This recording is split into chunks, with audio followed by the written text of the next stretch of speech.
Welcome to the BOGART Effect, a wealthy wisdom podcast. The following BOGART Effect podcast is intended for general information purposes only. The information discussed is no substitute for personalized investment advice from BOGART or another investment professional. Please see important disclosure information at the end of the presentation.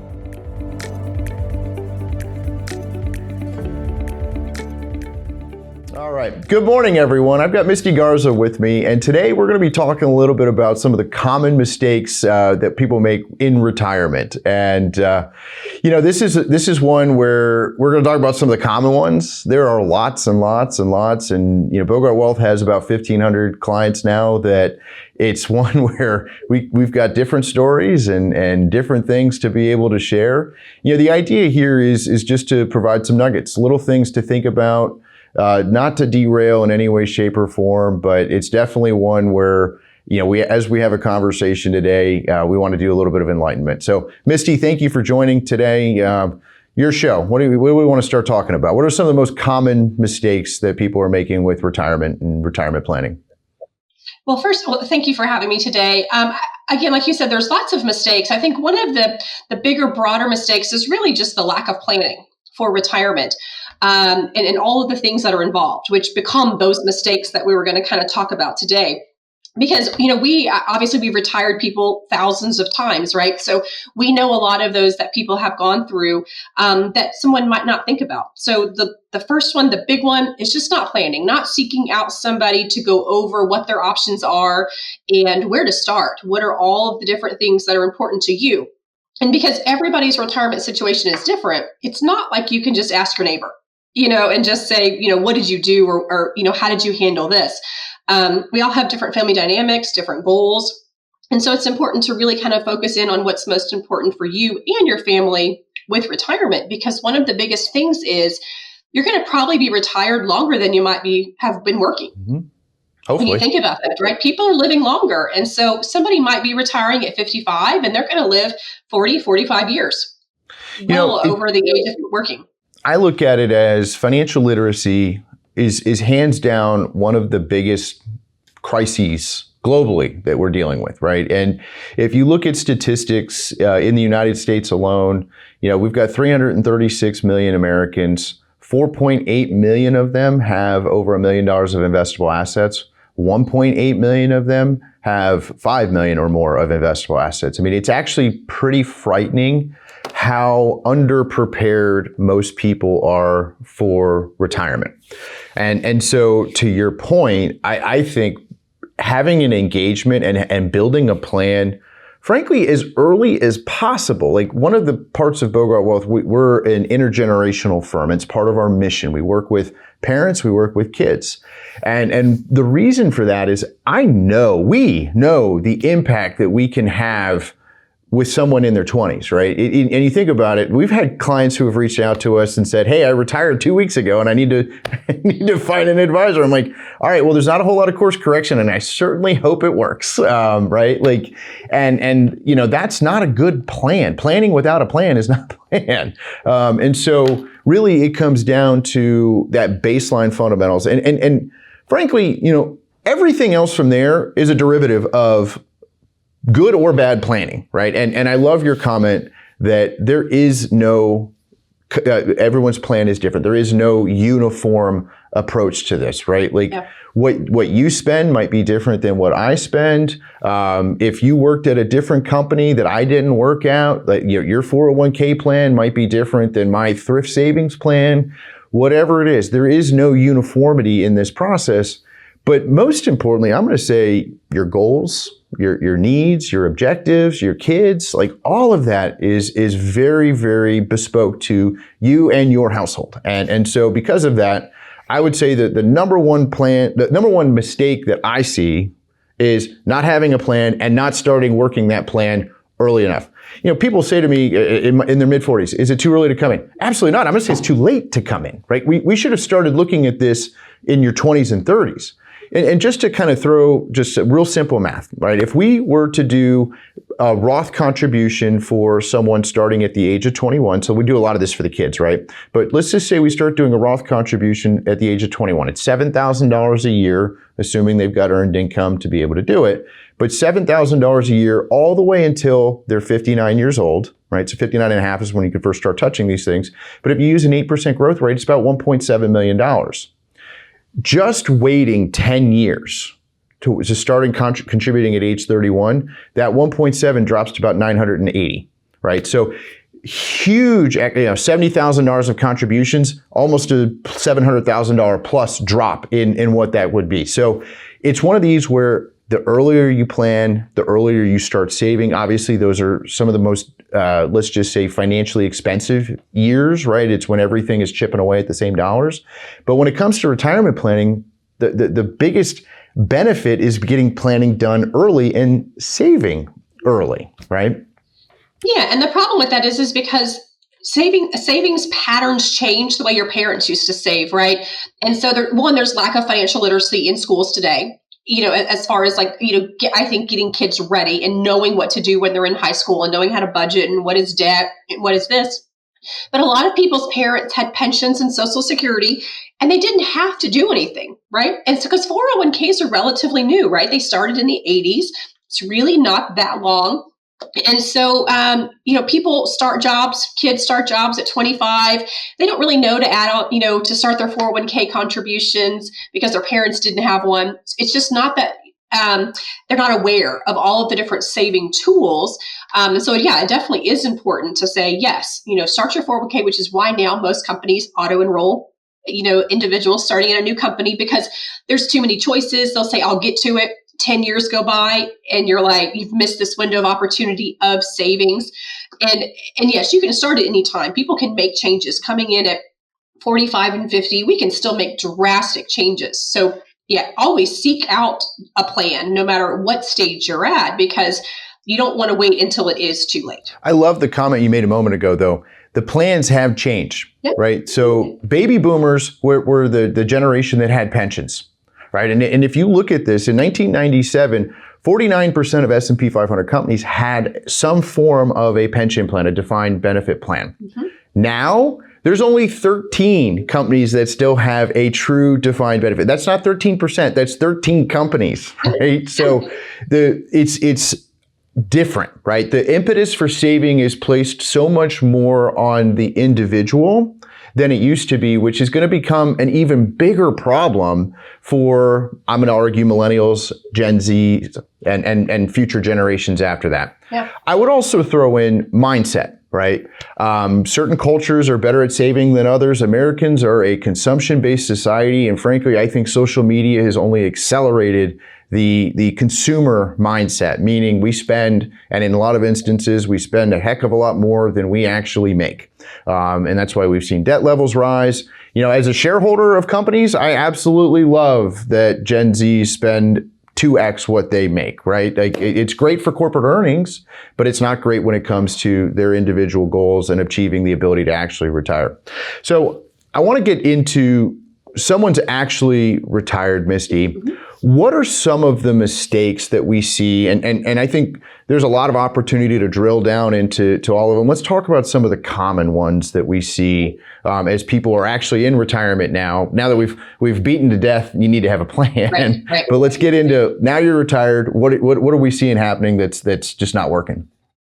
I think one of the biggest things is how are you going to fill your days, right? When every day is a Saturday. So some people know that they want to retire and they are open to that and they are ready to go and they are counting down the days. But even sometimes those people don't realize when you don't have something to go to every day and you don't have hobbies, then, what is it going to look like? And I think when in 2020, when the pandemic happened and people were suddenly at home and their work-life balance changed a lot to where they weren't going into the office as much or they weren't traveling as much because they weren't allowed to, that was really eye-opening, I think, for some people to say, if I'm going to be home every day, am I okay with that? So some people realized this is not for me. I am not ready to retire. I'm ready to go back to the office. And then other people said, I love this, I love living in my pajamas every day and not having to set the alarm clock.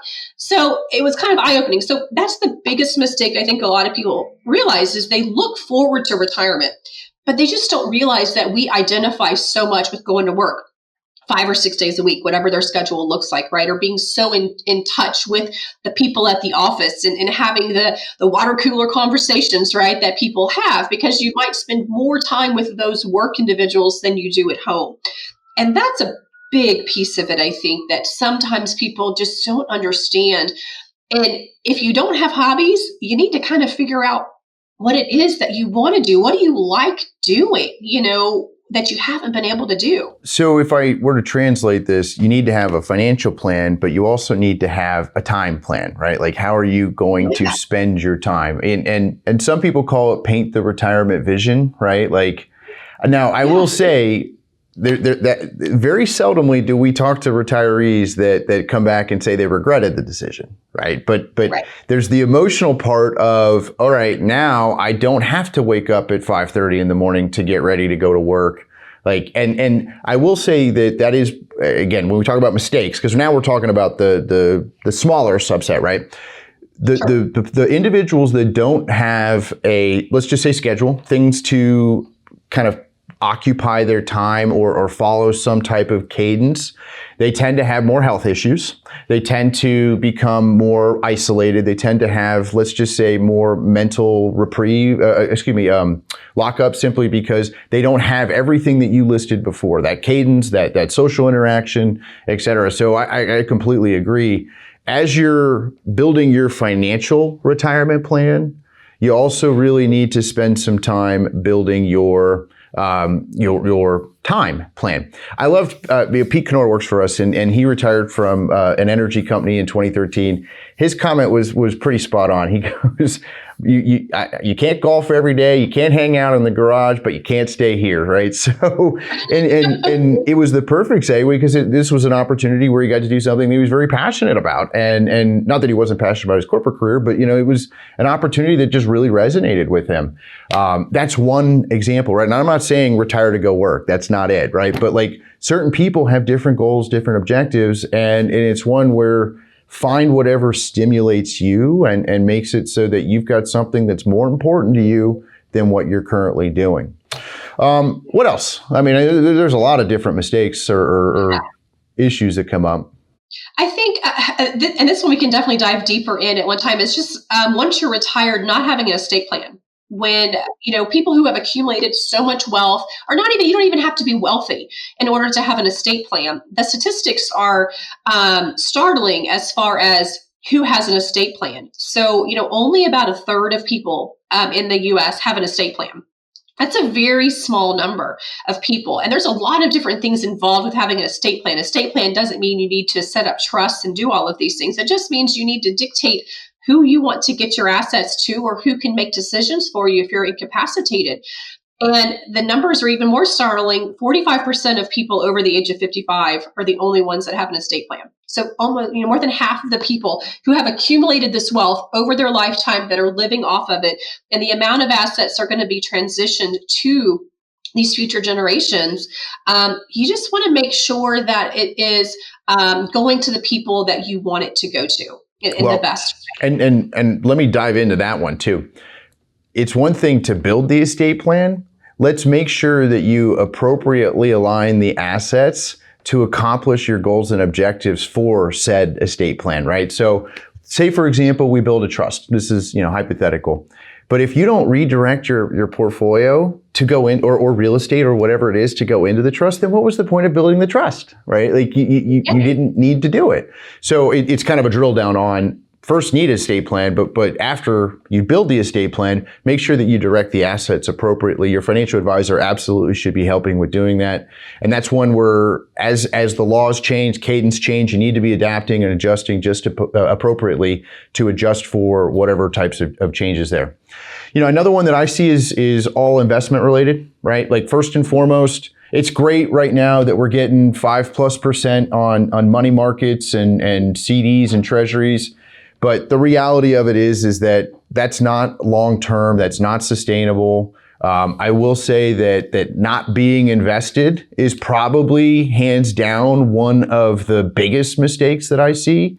I have not had a client who has not thanked us for convincing them to get invested.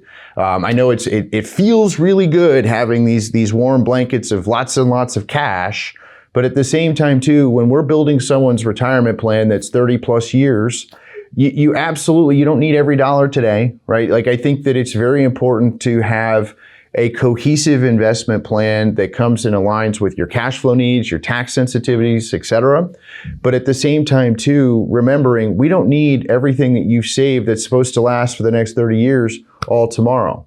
And what we can guarantee is that there will be volatility in the markets. The markets do not go straight up.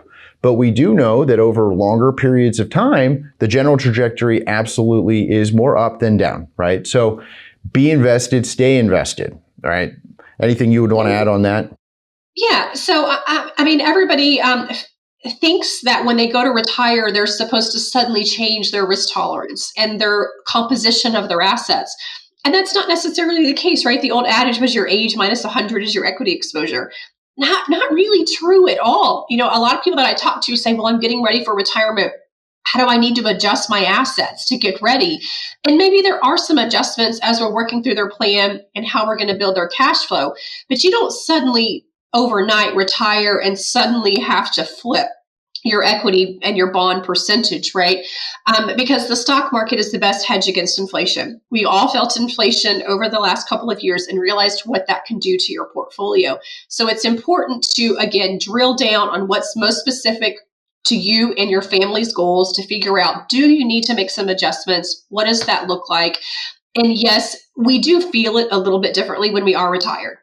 Right? Some people are starting to, you save these assets. We're not in the accumulation phase anymore. We're particularly maybe in the distribution phase or the maintenance phase, depending on what your withdrawal rate is. And so the idea is, though, we still need these assets to last. And that does mean keeping, some money in the market. Without a doubt. And you kind of touched on it a second ago, but related to investments, probably, again, one of the biggest mistakes is allowing your emotions to dictate your investment strategy. And what I mean by that is we know that market volatility exists. It's all but guaranteed, right? Like, we will have good days. We're going to have bad days. The fact of the matter is that when we have those really difficult market environments, use 2022 or a 2020 or a 2016 or a 2015, et cetera, 2008, 2001, like, keep going. Anyone who allowed emotion to dictate their investment strategy, meaning they changed their risk profile, de-risked, went to cash. We know now, and you can study every single one of these market environments to know that absolutely long-term that has harmed them. And I've got multiple instances within Bogart Wealth. The reality of it is no, I'm not saying buy and hold. I'm not saying that you don't do anything. But the reality of it is that if someone changes their time horizon, changes their investment profile, that absolutely will have a detriment to your long-term success. I've got one household that just comes immediately to mind that in 2022 did not want to have any growth. No tech companies whatsoever. Okay, well, look at what's happened now relative to 2023 and 2024. I mean, 2023, those were up 45%. 2024 here, we're up another 20+%, right? So that's where, and especially with growth is the long portion, right? That's anticipated to have the most volatility. That's one example. But the point that I'm trying to make is a common mistake that happens in retirement is someone allows emotion to impact their decisions. That emotion then ultimately impacts them long-term financially, because we do know the markets are going to be volatile. And that's all but certain, is that we will have volatility in the markets. Yeah, I think a lot of people don't realize the different components of risk, right? So when you're working and you're always adding money to it, the behavioral and that emotional piece, you don't really feel it as much, right? And those are the things you want to happen when you're saving money. You want to be able to buy in at those lows. So that younger generation, this is the perfect time that they want to continue, don't stop your contributions. But when you're retired, that piece of it really does change. And you do feel that more often. And you look at the last 25 years and all of the different things that have happened in the market. And we need to be prepared for those things to potentially happen again in the future. And so people need to be able to understand what that means, because we don't know what other things could be thrown at us. But what we do know is the market has still continued to overcome those downturns of the market. Now, again, one of the things we had talked about is still looking at your portfolio, making sure you're holding the positions that can recover, right? So some people might have concentrated positions in certain assets. So we still do need to drill down on your overall exposure and what that looks like if there was something to happen. But it is really important to kind of reevaluate. And I think at this point in time, a lot of people are retiring.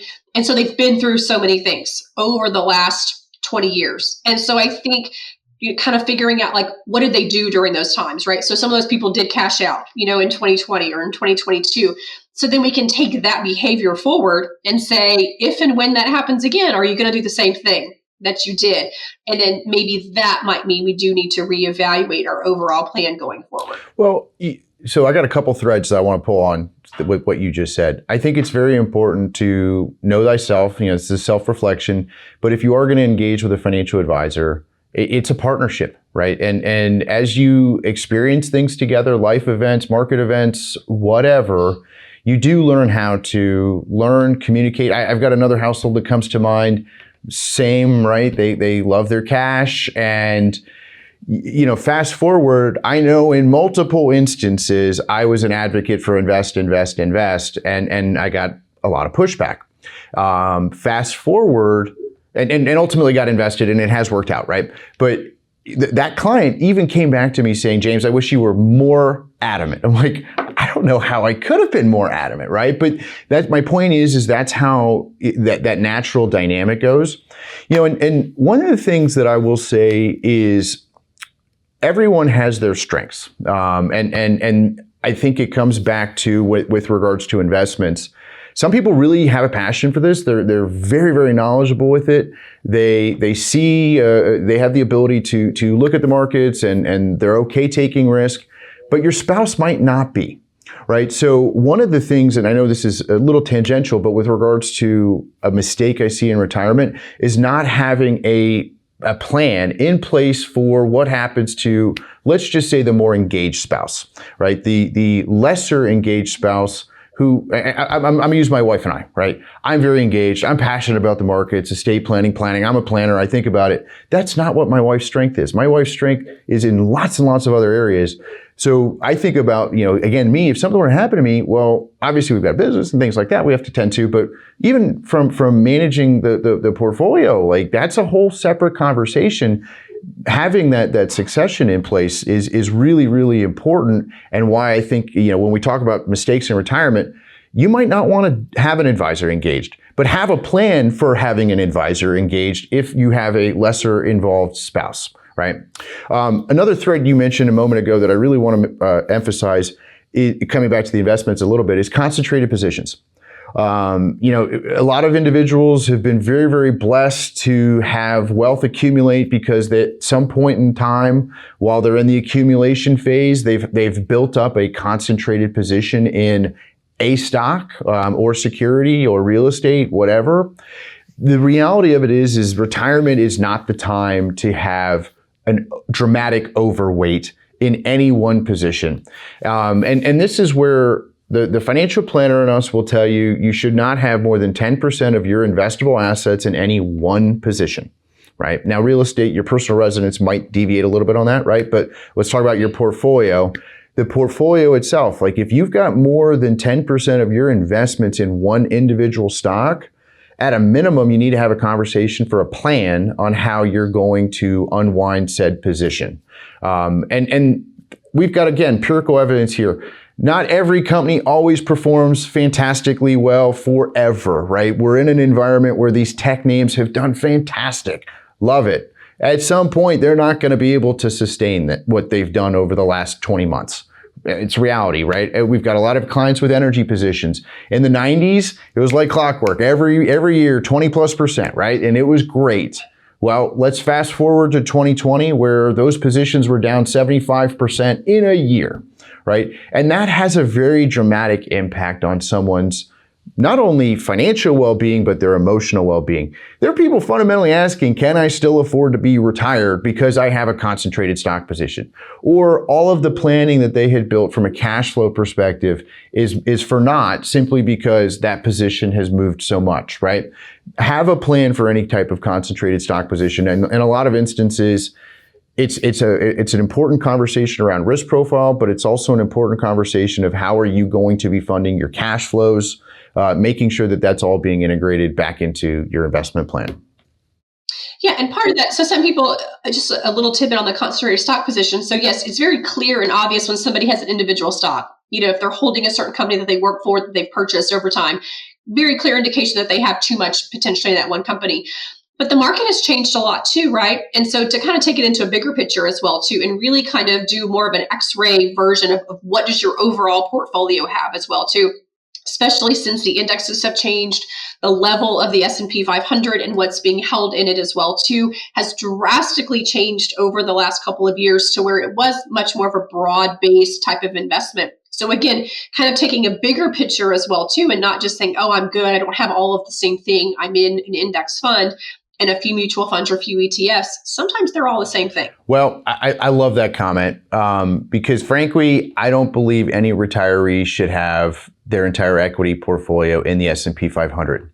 And this is the probably number one topic of discussion for a retiree right now. It's why is your portfolio not performing as well as the S&P? Well, I'm going to argue the S&P is no longer diversified. You got 20% of the S&P 500 controlled by 6 names, right? And they're all tech companies. And this is where we're seeing the divide, 2023, 2024, same conversation, the divide between the tech and growth and what's worked, i.e. the S&P, versus something that's not market cap weighted, it's not the biggest companies, more diversified, it's a different conversation, right? So like, for example, the S&P 500 is up circa 18% year to date. S&P is a market cap weighted index, means the bigger companies participate more. As I mentioned a moment ago, 6 companies control 20% of it. If we compare and take that same 500 companies and give them all equal weight, regardless of their size, you go from 18+% down to 5. And that's a very different experience, right? And so a lot of clients have asked us, why aren't we just in the S&P 500? Well, because frankly, I believe in the value and importance of diversification, especially for a retired portfolio. We've kind of alluded to this. When you're in the accumulation phase, while you're working, while you don't need this money and you're continuing to add to it, absolutely, we should be taking the risk. But when we move to that deaccumulation phase where income, cash flows, those are all very, very important conversations. Understand what you're invested in. And I think that this is a literacy statement, but a lot of people do not understand what the S&P 500 is right now. And for better or worse, right, it's not an accurate reflection of the underlying economy in the United States, in my opinion, personally. Yeah, and investments change over time, and this is clearly, something that has changed. That's just not what it used to be. And so, again, it's important. Obviously, I think when you're going through retirement and you're creating this plan for retirement, it also needs to be flexible as well, so that as your life changes, as the market changes, your goals change. We need to be able to make adjustments as needed for instances like that. Well, and I kind of want to wrap a bow around this, right? Because what you just said is probably really comes back to the first point that we made around planning, right? Mm-hmm. It's important to have a plan, but it's also important to hold yourself and whoever you're working with accountable to said plan, right? And what I mean by that is if you do a plan at retirement, it goes sits on a shelf and then you never revisit that plan again, what was the point of doing it? Truthfully, really none. That plan needs to be an organic, living document that's constantly being revisited because frankly, it's a partnership in that regards, right? And even if you're doing it yourself or you have a financial advisor, you need to hold yourself accountable. How are we doing with spending? How is the performance of the assets? And candidly, the parallels that run off of this, because as the assets perform great or not, that then means that we need to have a discussion around what are we spending? What types of strategies or optimizations need to be done? The number one barometer for long-term success isn't necessarily how much money someone has. It's how much money someone spends relative to what they have. And what I mean by that is that if someone withdraws 4% of their portfolio and just using a 5.5% rate of return, 2.5% for inflation, so a 3% real rate of return, if someone's withdrawing 4%, their portfolio is going to last for approximately 41 years. If they withdraw 3%, their portfolio is going to last for approximately 99 years, right? So the less you spend relative to what you have, the more your portfolio is going to grow. On the flip side, if someone spends 5% of their portfolio, now that 41 becomes 27. If they spend 6%, that 27 becomes 18, excuse me. So if you're sustaining a 6% withdrawal rate and you're 60 years old and you're going to run out of money at age 78, well, that's not a very good long-term successful plan, right? Unless you just flat out say, I don't care. And but that's not, what I would describe as a long-term and enduring financial plan. So I would say, we've talked about a lot, and frankly, we could talk about a lot more related to some common mistakes, themes, and trends. But I will say that, in parting ways, we got to have a plan, got to continue to revisit that plan, revisit it annually. Misty, thank you so much for the time today. It was great, and look forward to having you back. The previous podcast was intended for general information purposes only. The information discussed is no substitute for personalized investment advice from Bogart or another investment professional. Different types of investments involve varying degrees of risk, and it should not be assumed that the future performance of any specific investment, strategy, or service will be profitable, suitable, or successful. Bogart is not a law firm or accounting firm, and no portion of its services should be construed as legal or accounting advice. There is no guarantee a client will experience a certain level of results if Bogart is engaged. Our brochure describing services and fees can be found at www.bogartwealth.com.